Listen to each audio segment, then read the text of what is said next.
अऊज़ु बिल्लाहि मिनश्शैतानिर्रजीम बिस्मिल्लाहिर्रहमानिर्रहीम। अस्सलामु अलैकुम वरहमतुल्लाहि वबरकातुहू। आप मेरे चैनल शहबाज़ औलख पे तशरीफ़ लाए, आपका बहुत शुक्रिया। आज का जो अमल है ये उन बहनों के लिए है जो अपने ख़ावंद के हाथों तंग आ चुकी हैं और उनका ख़ावंद जो है उनको ज़िंदगी मुश्किल बना के रख दी है उसने।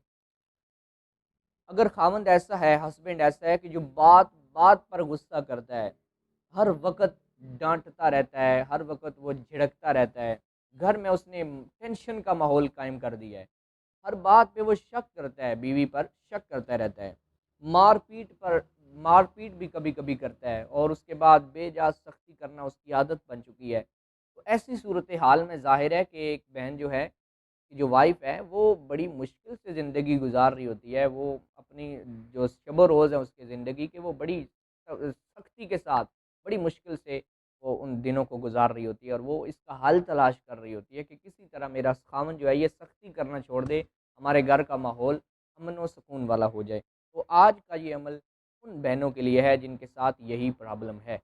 तो आपने करना ये है कि हर रोज़ नमाज़ इशा के बाद, और याद रखें ये अमल कोई ज़्यादा लंबा चौड़ा नहीं है, सिर्फ़ 7 दिन का अमल है। 7 दिन के अंदर अंदर इंशाअल्लाह आपका जो मसला है ये हल हो जाएगा। आपका ख़ावंद जो है उसकी तबीयत नरम हो जाएगी अल्लाह के फ़ज़ल से इंशाअल्लाह अज़्ज़ा वजल।